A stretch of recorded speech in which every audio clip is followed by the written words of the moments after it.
새하얀 병원 침대 위에서 98세 어머니가 겨우 뜬 눈으로 아들을 바라보며 중얼거렸던 말. 규성아, 나 집에 가고 싶다. 손끝은 얼음처럼 차갑고 숨은 가늘게 흔들렸다. 그때 아들은 마음 깊은 곳에서 어떤 무너지는 소리를 들었다.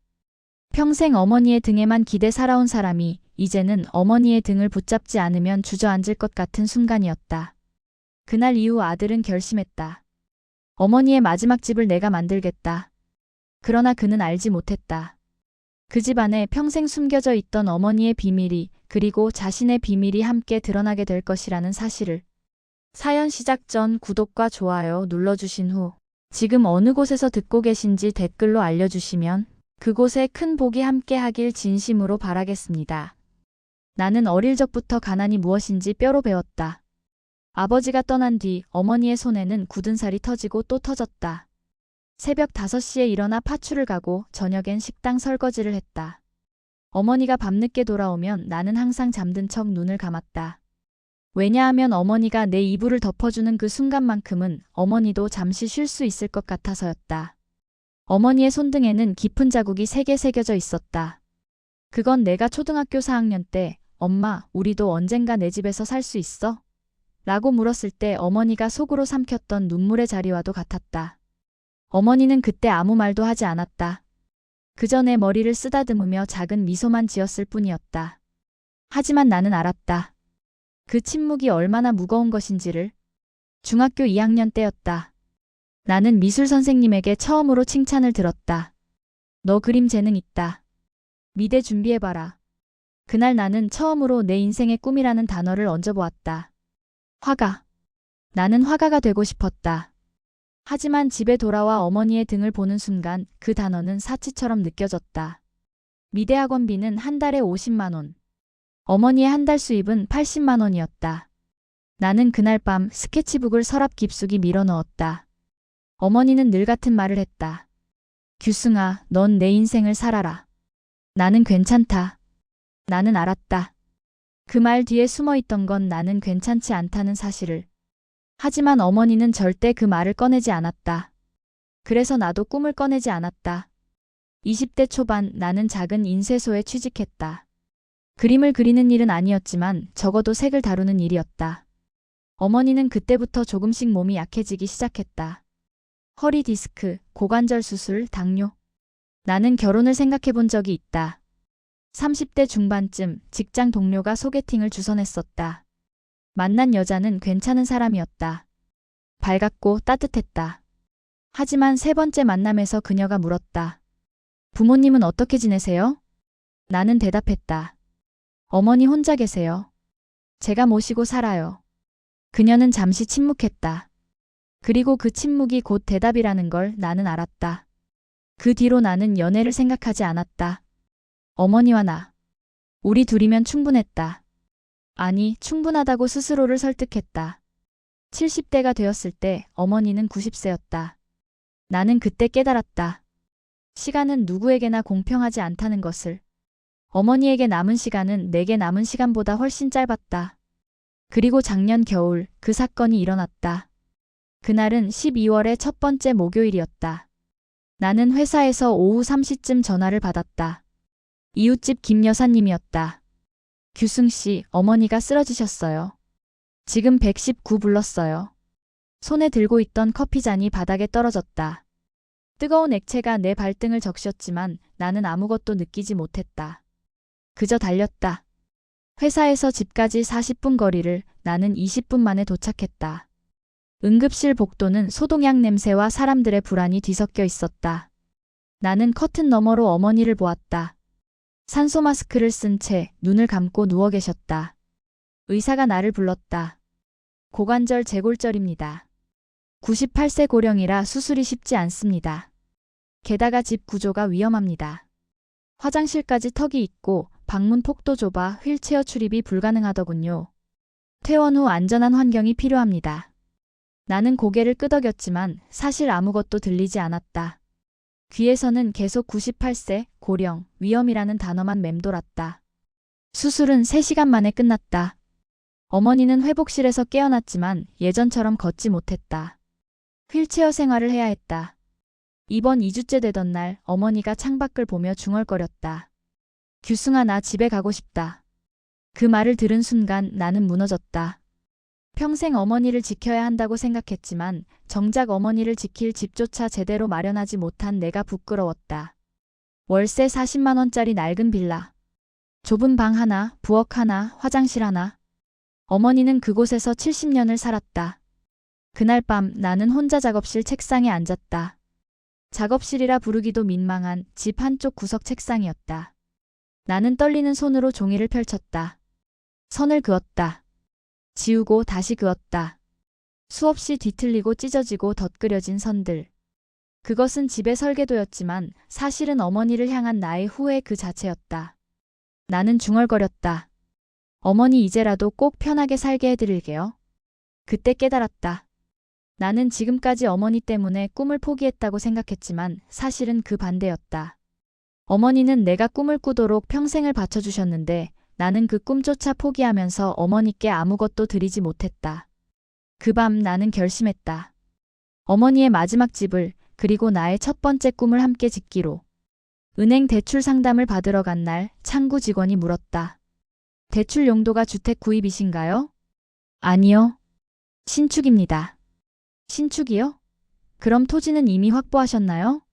아직입니다. 직원은 잠시 나를 쳐다보았다. 68배 미혼 남성, 인쇄소 디자이너, 부양가족 88세 어머니. 서류상으로 나는 은행이 가장 꺼리는 유형의 대출자였다. 하지만 나는 포기하지 않았다. 두 번째 은행, 세 번째 은행을 찾아갔다. 그리고 마침내 한 지점장이 말했다. 담보는 약하지만 성실함은 보이시네요. 조건부로 진행해 보겠습니다. 나는 그날 밤 처음으로 소주 한 잔을 혼자 마셨다. 기쁨보다는 두려움이 컸다. 이 빚을 갚으려면 앞으로 15년을 더 일해야 했다. 그때 내 나이는 68세. 하지만 어머니가 88세라는 사실을 떠올렸을 때 15년은 사치처럼 느껴졌다. 땅을 알아보기 시작했다. 서울 외곽, 경기도 변두리. 나는 매주 주말마다 부동산을 찾아다녔다. 그러다 한 곳을 발견했다. 작은 마을 끝자락 80평짜리 땅. 앞으로는 들판이 펼쳐지고 뒤로는 작은 산이 있었다. 여기요. 나는 그 자리에서 계약금을 걸었다. 건축가를 만난 건 그로부터 한 달 뒤였다. 40대 중반의 여성 건축가였다. 나는 그녀에게 설명했다. 어머니를 위한 집입니다. 휠체어로 모든 공간을 다닐 수 있어야 해요. 턱이 없고 문은 넓어야 하고 화장실은 안전해야 합니다. 건축가는 고개를 끄덕이며 메모했다. 그리고 나는 잠시 망설였다. 그리고 제 작업실도 필요합니다. 건축가가 고개를 들었다. 작업실이요? 네. 그림을 그리는 공간이요. 나는 그때 처음으로 누군가에게 내 꿈을 말했다. 48년 만이었다. 건축가는 미소 지었다. 그럼 집 반은 어머니, 반은 아들 거네요. 나는 고개를 끄덕였다. 그리고 속으로 생각했다. 아니, 전부 어머니 거다. 어머니가 계셔야 내가 그림을 그릴 수 있으니까. 공사가 시작되었다. 나는 매주 현장을 찾아갔다. 기초공사, 골조, 지붕, 내부 마감. 집이 조금씩 모습을 드러낼 때마다 나는 어머니에게 사진을 보여드렸다. 엄마, 우리 집이에요. 이제 조금만 기다리세요. 어머니는 사진을 보며 아무 말도 하지 않았다. 하지만 그 눈빛에는 무언가 다른 감정이 서려 있었다. 나는 그게 기쁨인 줄 알았다. 하지만 나중에 알게 되었다. 그건 기쁨이 아니라 죄책감이었다. 공사가 끝나갈 무렵 나는 작업실 서랍에 하나의 상자를 조심스럽게 넣었다. 10년 넘게 간직해온 그 상자는 언젠가 어머니에게 보여주기 위한 것이었다. 안에는 오래된 스케치북과 편지 한 장이 들어 있었다. 나는 그 상자를 서랍 깊숙이 밀어넣으며 중얼거렸다. 아직은 아니야. 언제 보여드릴지는 모르겠지만 언젠가는 반드시 보여드리고 싶었다. 어머니가 내 인생을 빼앗은 게 아니라 내 인생을 선물해 주셨다는 사실을. 이사하던 날 날씨는 화창했다. 봄바람이 불어오는 4월의 어느 토요일. 나는 어머니를 휠체어에 태우고 새 집으로 향했다. 차 안에서 어머니는 계속 창밖을 바라보셨다. 규승아. 네, 엄마. 고생했다. 나는 대답하지 못했다. 목이 메어왔기 때문이다. 새 집 앞에 도착했을 때 어머니는 잠시 집을 바라보셨다. 흰색 외벽에 큰 창문들, 경사로가 설치된 현관, 넓은 대청마루. 여기가 우리 집이냐? 어머니의 목소리는 떨리고 있었다. 네, 엄마. 우리 집이에요. 나는 어머니를 휠체어에 태운 채 천천히 집 안으로 들어갔다. 턱이 없는 현관, 넓은 복도, 큰 창문으로 쏟아지는 햇살. 어머니는 한참 동안 아무 말도 하지 않으셨다. 거실 한쪽에는 어머니 방이 있었다. 침대 옆에는 안전 손잡이, 화장실 바로 앞에는 미끄럼 방지 매트, 창가에는 작은 화분들. 엄마, 여기가 엄마 방이에요. 어머니는 방 안을 천천히 둘러보셨다. 그리고 창가로 다가가셨다. 창밖으로는 들판이 보였다. 저 멀리 산 능선이 부드럽게 이어지고 바람에 풀들이 흔들렸다. 며칠 뒤였다. 어머니가 창가에 피어난 작은 꽃을 바라보며 중얼거렸다. 예쁘다. 나는 그 순간 손에 들고 있던 물컵을 거의 떨어뜨릴 뻔했다. 98년을 함께 살았지만 나는 어머니가 예쁘다는 말을 하는 걸 단 한 번도 들어본 적이 없었다. 어머니의 사전에는 힘들다, 괜찮다, 참아라만 있었지 예쁘다는 없었다. 나는 그제야 깨달았다. 어머니는 평생 아름다움을 말할 여유가 없었던 것이다. 그 뒤로 조금씩 변화가 생겼다. 어머니는 매일 아침 창가에 앉아 햇살을 쬐었다. 전에는 그저 TV만 보시던 분이 이제는 창밖을 바라보는 시간이 길어졌다. 규승아, 저기 새 보이냐? 네, 엄마. 까치예요. 저 새도 집이 있겠지. 그럼요. 저 나무 위에 있을 거예요. 어머니는 한참을 새를 바라보셨다. 나도 변했다. 회사에서 돌아오면 작업실로 향했다. 10평 남짓한 공간, 큰 창문 하나, 책상 하나, 이젤 하나. 그게 전부였지만 나에겐 처음으로 가진 나만의 세계였다. 나는 조심스럽게 붓을 들었다. 30년 만이었다. 손은 떨렸고 선은 삐뚤삐뚤했다. 하지만 괜찮았다. 나는 다시 시작할 수 있었다. 그런데 이상한 일이 생기기 시작했다. 어머니가 자꾸 테라스 쪽 빨래통을 뒤적거리는 것이었다. 빨래를 넣을 때마다 뭔가를 확인하듯 빨래통 안을 들여다보셨다. 엄마, 뭐 찾으세요? 아니다. 아무것도 아니다. 어머니는 서둘러 빨래통을 닫으셨다. 나는 이상했다. 어머니는 평생 거짓말을 하지 않는 분이었다. 그런데 지금 분명히 뭔가를 숨기고 계셨다. 며칠 뒤 나는 어머니가 밤중에 거실로 나오시는 걸 보았다. 시계는 새벽 2시를 가리키고 있었다. 어머니는 휠체어를 타고 테라스로 향하셨다. 나는 몰래 뒤따라갔다. 어머니는 빨래통을 열고 안에서 무언가를 꺼내셨다. 낡은 봉투 같았다. 엄마. 어머니는 깜짝 놀라 봉투를 다시 빨래통 안에 넣으셨다. 규승아, 왜 안 자냐? 엄마야말로요. 이 시간에 왜 나오셨어요? 그냥. 어머니는 더 이상 말을 하지 않으셨다. 나도 더 묻지 않았다. 하지만 그날 밤 이후 나는 계속 그 빨래통이 신경 쓰였다. 어머니는 도대체 무엇을 숨기고 계신 걸까? 5월의 어느 오후였다. 어머니가 테라스에서 빨래를 널다가 갑자기 기침을 하셨다. 나는 서둘러 물을 가져다 드렸다. 엄마, 괜찮으세요? 괜찮다. 그냥 먼지 때문이다. 하지만 어머니의 손은 떨리고 계셨다. 그리고 그 순간 어머니가 들고 있던 빨래 바구니가 바닥에 떨어졌다. 옷가지들이 사방으로 흩어졌다. 나는 서둘러 주워 담으려다 손이 멈췄다. 빨래 바구니 아래 낡은 봉투 하나가 보였다. 엄마, 이게 뭐예요? 어머니는 아무 말도 하지 않으셨다. 다만 고개를 돌리셨다. 나는 조심스럽게 봉투를 집어들었다. 무게가 있었다. 종이와 무언가 단단한 것들이 들어 있었다. 열어봐도 돼요? 어머니는 한참을 침묵하시더니 작게 고개를 끄덕이셨다. 나는 떨리는 손으로 봉투를 열었다. 안에는 손떨림이 그대로 묻은 글씨가 적힌 편지 한 장과 적금 통장 하나, 그리고 현금 몇 장이 들어 있었다. 편지를 펼쳤다. 규승아, 네가 혼자라도 살 수 있도록 조금씩 모았다. 나는 오래 살지 못할 것 같다. 네가 나 때문에 결혼도 못했으니 이것이라도 가지고 혼자 잘 살아라. 엄마가. 나는 편지를 읽고 또 읽었다. 글자들이 흐릿하게 번졌다. 눈물 때문이었다. 적금 통장을 열어보았다. 매달 5만 원씩 12년 동안 모은 돈. 총 720만 원. 부자가 될 금액은 아니었다. 하지만 나에게는 그 어떤 돈보다 무거웠다. 엄마. 나는 어머니를 바라보았다. 어머니는 여전히 창밖을 보고 계셨다. 왜 이런 걸 숨기셨어요? 어머니는 한참을 침묵하시더니 천천히 입을 여셨다. 네가 혹시 나 때문에 결혼도 못한 건 아닌가 싶어서. 엄마. 나 때문에 내 인생이 망가진 건 아닌가 싶어서. 엄마, 그게 무슨 말씀이세요? 어머니는 고개를 저으셨다. 규승아. 너는 착한 아이다. 너무 착해서 문제다. 나는 네가 나 때문에 희생한 게 너무 많다는 걸 안다. 결혼도 안 하고 꿈도 포기하고 친구들도 다 떠나보내고. 엄마. 나는 어머니의 손을 잡았다. 손은 거칠었고 마르고 차가웠다. 엄마가 저 때문에 희생하셨잖아요. 저는 엄마 덕분에 여기까지 온 거예요. 아니다. 너는 내 힘으로 여기까지 왔다. 엄마가 없었으면 저는 아무것도 아니에요.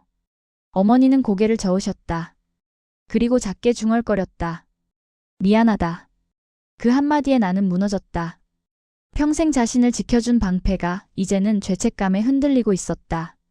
나는 그제야 깨달았다. 어머니는 이 집에서도 편하지 않으셨던 것이다. 아니, 이 집이 있기에 더 불편하셨던 것이다. 왜냐하면 이 집은 어머니에게 기쁨이 아니라 비처럼 느껴졌을 테니까. 엄마. 나는 어머니를 꽉 안았다.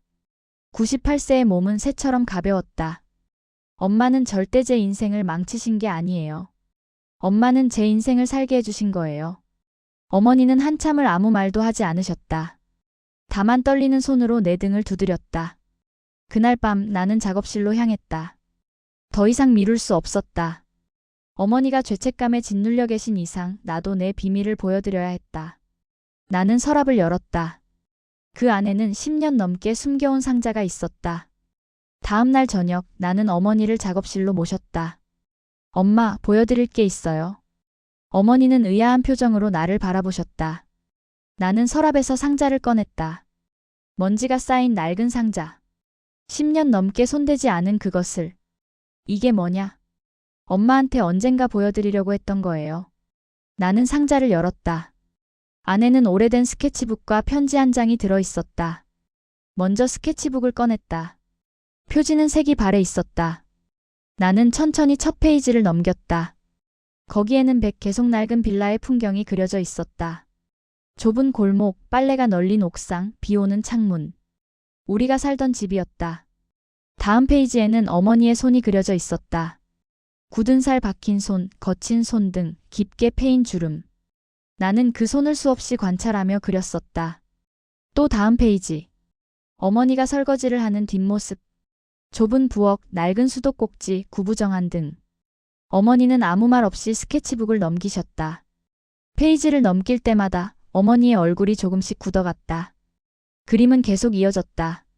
어머니가 빨래를 넣는 모습, 새벽에 일어나 준비하는 모습, 밤늦게 돌아와 쓰러지듯 누우시는 모습.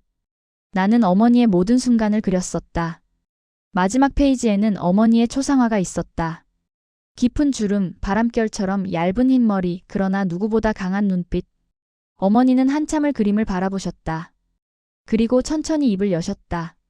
이걸 언제 그렸냐? 30대부터요. 조금씩 엄마 몰래. 왜 숨겼냐? 엄마가 부담스러워 하실까 봐요. 제가 꿈을 포기 못한 것 같아 보일까 봐. 어머니는 고개를 저으셨다. 바보같이. 나는 편지를 꺼냈다. 접힌 종이를 펼쳤다. 10년 전 내가 어머니께 쓴 편지였다. 하지만 한 번도 드리지 못했던. 이것도 읽어주세요. 어머니는 편지를 받아 들으셨다. 그리고 천천히 읽기 시작하셨다. 어머니께? 저는 어머니가 제 인생을 빼앗았다고 생각한 적이 없습니다. 오히려 어머니는 제 인생을 살게 해주신 유일한 이유입니다. 제가 결혼을 안 한 건 어머니 때문이 아니라 어머니만 있으면 충분했기 때문입니다. 제가 꿈을 포기한 게 아니라 어머니가 제 꿈이었기 때문입니다. 저는 화가가 되고 싶었지만 그보다 더 어머니 곁에 있고 싶었습니다. 그게 저의 선택이었고 후회 없는 선택이었습니다. 어머니, 부디 죄책감을 가지지 마세요. 어머니는 저를 위해 희생한 게 아니라 저에게 사랑을 주신 겁니다. 그리고 저도 어머니를 위해 희생한 게 아니라 어머니를 사랑한 겁니다. 규승.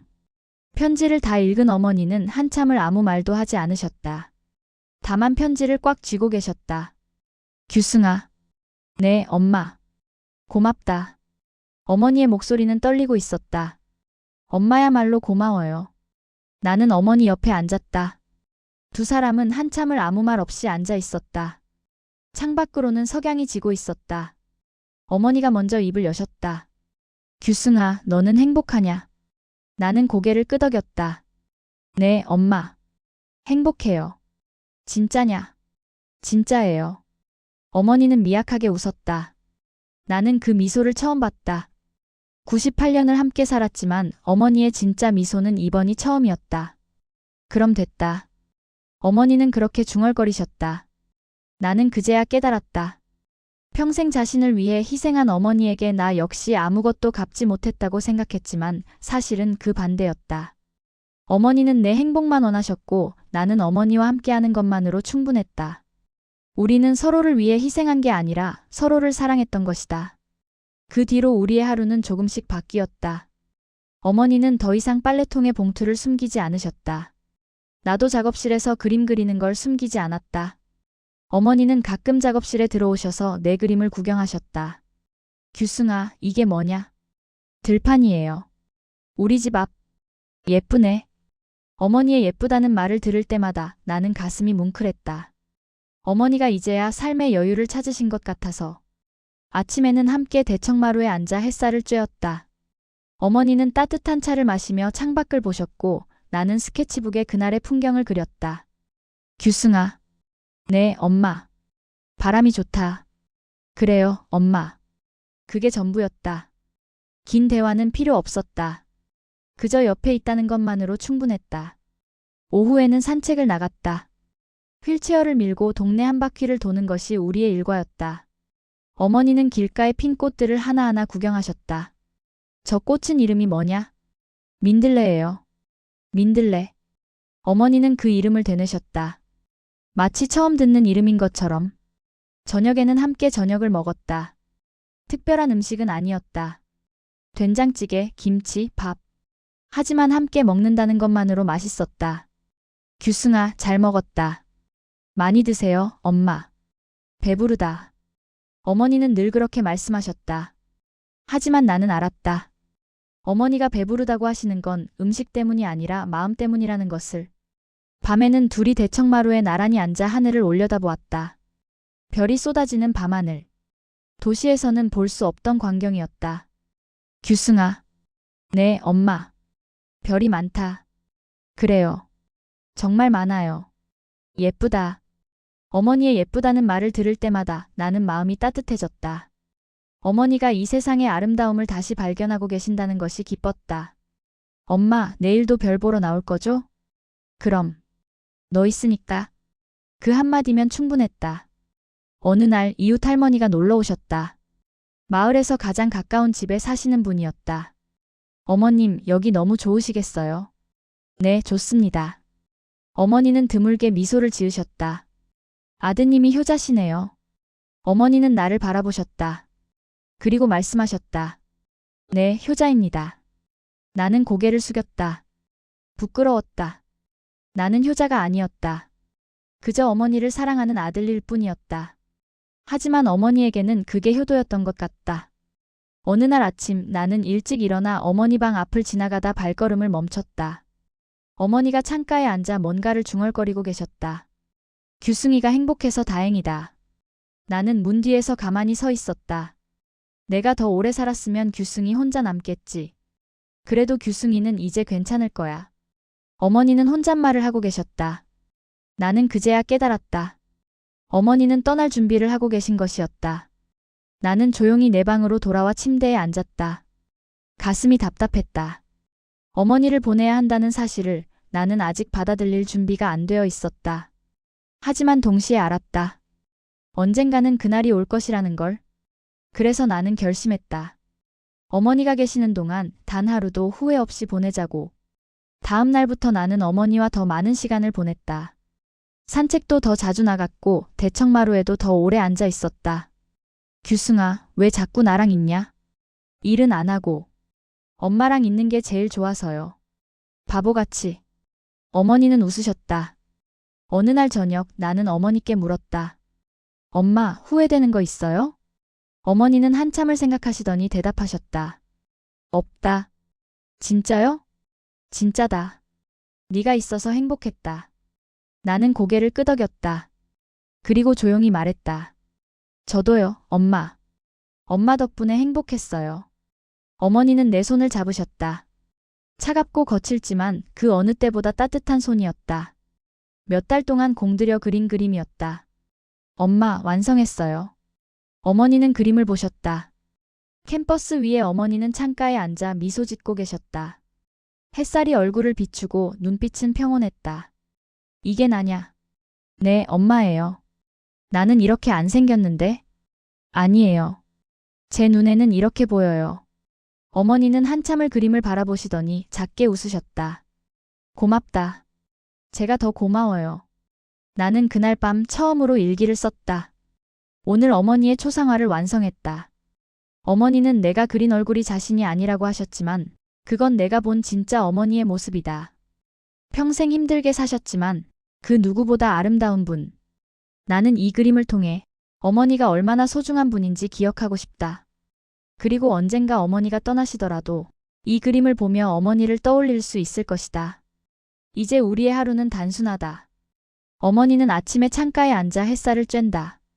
나는 작업실에서 그림을 그린다. 오후에는 함께 산책을 나가고 저녁에는 함께 식사를 한다. 밤에는 대청마루에 앉아 별을 본다. 특별할 것 없는 일상이다. 하지만 이 일상이 내게는 가장 소중하다. 사람들은 가끔 묻는다. 결혼 안 했으면 외롭지 않냐고. 하지만 나는 대답한다. 외로운 건 제가 아니라 어머니를 혼자 두는 일이었죠. 어머니와 나.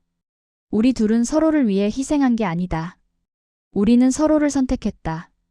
그리고 그 선택은 후회 없는 선택이었다. 어느 날 어머니가 물으셨다. 규승아, 너는 나중에 어떻게 살 거냐? 엄마 보내드리고요? 응. 나는 잠시 생각하다 대답했다. 계속 그림 그릴 거예요. 엄마 생각하면서. 그래. 어머니는 미소 지으셨다. 그럼 됐다. 나는 알았다.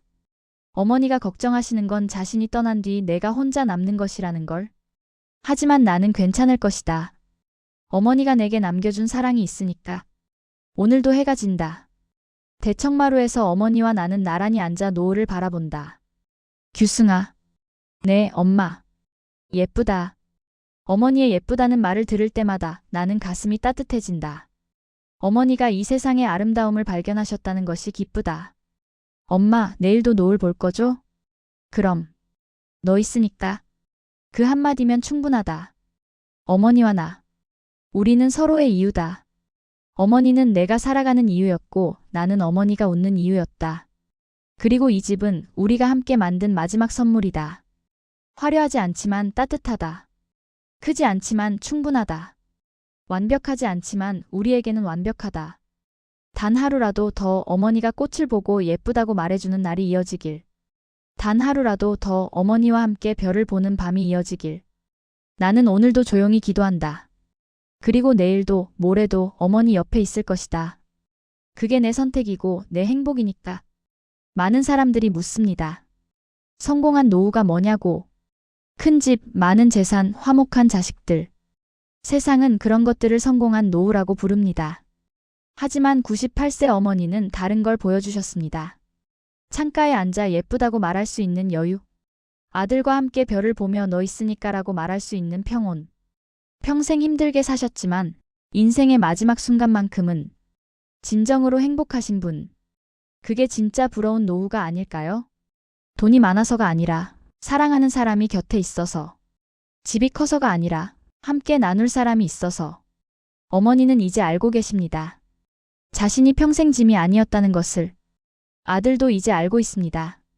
어머니가 자신의 전부였다는 것을. 상위 0.1%가 부러워하는 건 통장 잔고가 아니었습니다. 이 이야기는 희생에 관한 이야기가 아닙니다. 그단 하루하루였습니다. 오늘도 어머니와 아들은 대청마루에 앉아 석양을 바라봅니다. 말은 없지만 마음은 통합니다. 그리고 그것만으로 충분합니다. 엄마, 내일도 함께 있을 거죠? 그럼. 너 있으니까. 이 이야기는 희생에 관한 이야기가 아닙니다. 사랑에 관한 이야기입니다. 우리는 종종 누군가를 위해 무언가를 포기하는 것을 희생이라고 부릅니다. 하지만 진정한 사랑은 희생이 아닙니다. 선택입니다. 규승은 어머니를 위해 결혼을 포기한 게 아닙니다. 어머니와 함께하는 삶을 선택한 것입니다. 어머니도 규승을 위해 평생을 바친 게 아닙니다. 규승과 함께하는 삶을 선택한 것입니다. 그들의 선택은 후회 없는 선택이었습니다. 세상은 종종 정상적인 삶을 강요합니다. 결혼하고 아이를 낳고 커리어를 쌓는 것. 하지만 정상적인 삶이란 없습니다. 각자의 삶이 있을 뿐입니다. 규승과 어머니의 삶은 세상이 정의하는 정상이 아닐 수 있습니다. 하지만 그들에게는 완벽한 삶이었습니다. 이 이야기를 읽으시는 모든 분들께 전하고 싶습니다. 당신의 선택이 무엇이든 그것이 사랑에서 비롯된 선택이라면 그것은 후회 없는 선택입니다. 그리고 당신이 누군가와 함께하는 시간이 그 누구도 아닌 당신에게 소중하다면 그것으로 충분합니다. 오늘도 누군가 곁에서 조용히 사랑하고 계신 모든 분들께 이 이야기를 바칩니다.